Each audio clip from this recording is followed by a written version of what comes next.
All right, we're going to work on Unit 2, Lesson 2. All right, so first thing is which one doesn't belong? What are polynomials? Okay, polynomials are just terms that are strung together with pluses and minuses. Okay, so we've got 4 different polynomials here. Now, we're not going to stress this, which one doesn't belong. I'm more interested in you learning the parts of the polynomial. Okay, polynomials should be written in ascending order. Okay, meaning the biggest exponent comes first. Let me focus that real quick. All right, so if I look at example B here, I've got 2x to the fourth, I've got an x squared, I got an x, and I got no x. So these exponents start at 4, 2. If there's nothing there, we know it's 1, and then none. Okay, that's written in the right order. That's ascending order. Okay, D is a good example too. 5, 3, 2, 1. That's in the right order. Okay, if I look at A, it's not in the right order. I would have to rearrange this to make it in the right order. It should have been x to the third minus x squared minus 4x plus 4. Okay, now this 1/3, that creates a whole different problem, which makes it not a polynomial, and we'll get there later on that issue. Okay, second thing I want to talk about is degree.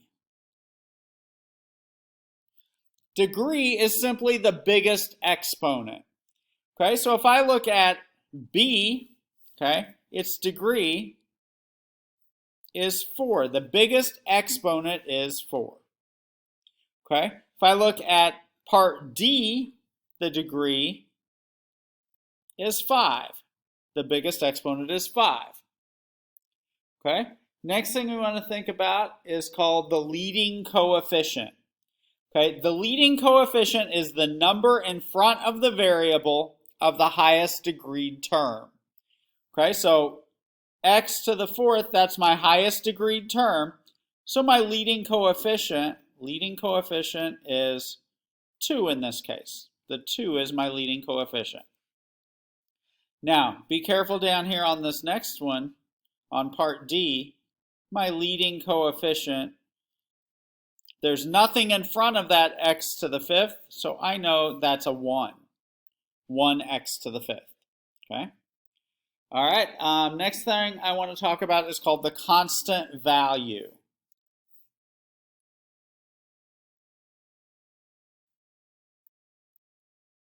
Okay, the constant value, that's a number that occurs that has no variables on it at all. So my constant value is this positive 2 at the end. Okay, down here on the next one, okay, I don't have a single term that doesn't have an x in it, so the constant value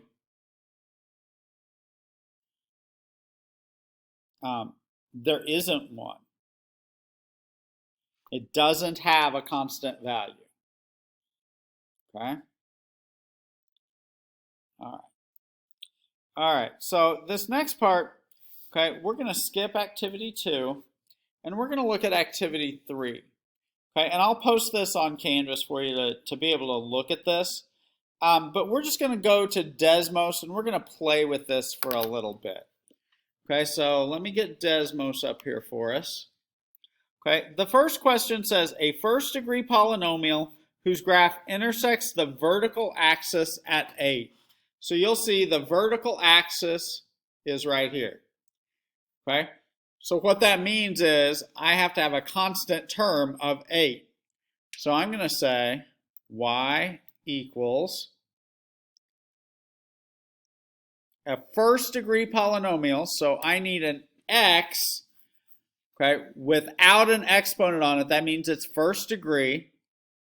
Now I need to make that go up to where it crosses at 8. So I'm going to hit plus, whoop, doing something weird here. I'm going to hit plus 8.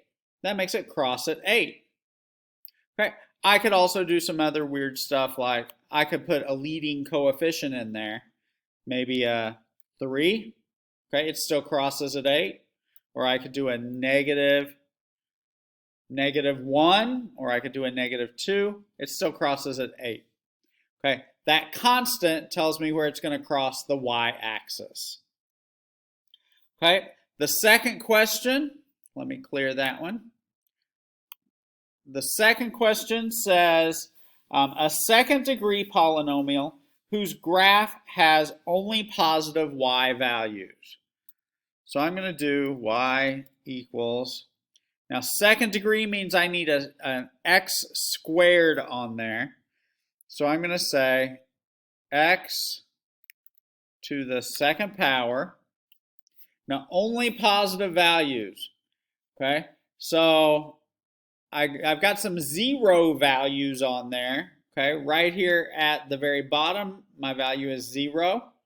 Okay, so I need to move that up some, so I'm just going to hit +1. Oh, I didn't mean equal 1. I meant +1. All right, that forced all its values to be positive values. Now, notice this x squared. We have a portion that goes down and a portion that goes up. That exponent tells me how many directional changes I should have. Okay, so any x squared shape is going to have that down, up, or up, down look to it. Okay? All right, the next one, a second degree polynomial whose graph contains the point 0, 9. Okay, so 0 over 0, down 9.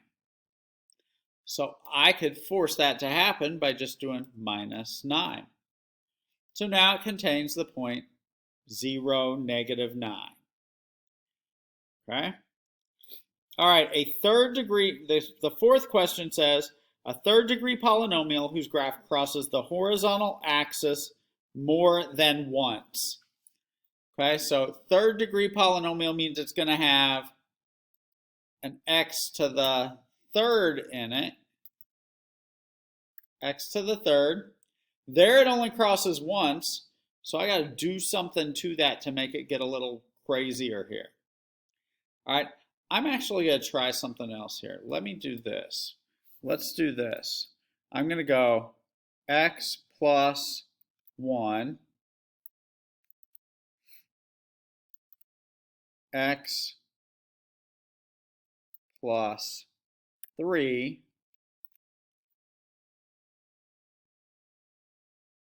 oh, that should have been a plus.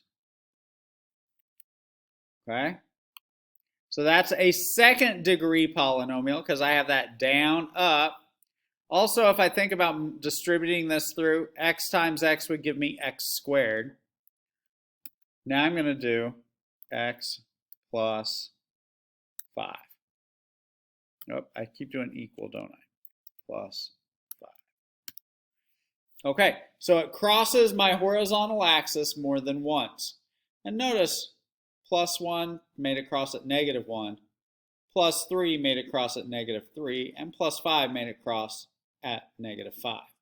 We'll get to more of that later. Okay, our last question asks us to find a fourth degree polynomial or higher function whose graph never crosses the horizontal axis. Okay. Also notice, since it's a third degree polynomial, it changes directions 3 times. It goes up, down, up. Okay.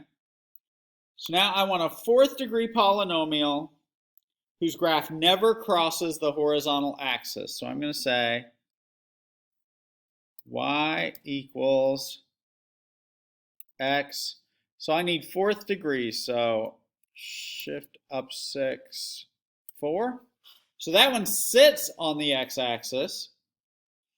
So if I wanted to never cross the x-axis, I could just do +1. That made it go completely above the x-axis.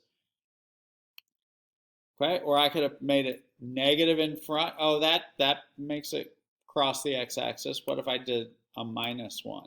That fixes it. Okay.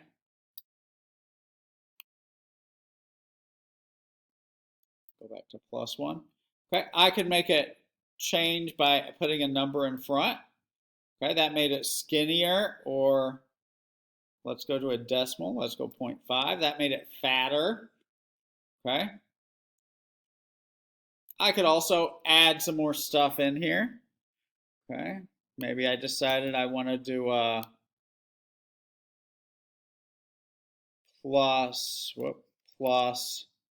x squared. Maybe I want to put a 5 in there. Okay. Maybe I want to do a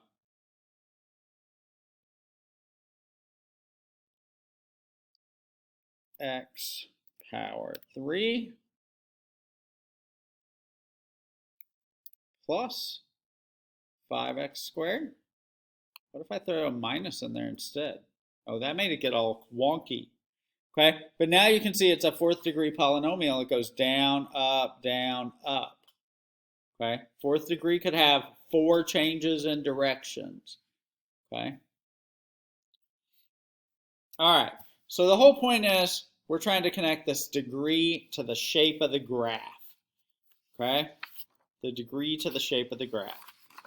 Okay, so we've covered a handful of things here. We know about ascending order.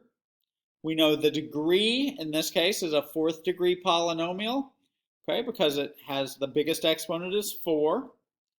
We know the constant value is this number at the end. In this case, the constant value is 1. And we learned about our leading coefficient. Maybe I make that leading coefficient 3, okay? My leading coefficient, my number on the highest degree term is a 3 in this case, so my leading coefficient is 3. All right, there's one more thing that we can learn here today. They're called local minimums and local maximums. And as you probably assume, a maximum means a biggest amount, a minimum means a smallest amount. Okay, local maximums occur where we have bumps at the top of our graph. So we have a local maximum at the point 0, 1. Local minimums occur where we have low points in our graph, okay, where it changes directions. So we have a local minimum at -1.046, -2.024, and we have a second local minimum at 0.076 and -0.459. So local maxes, those are high points. Local minimums, those are low points. All right, good luck on the homework and have a great day.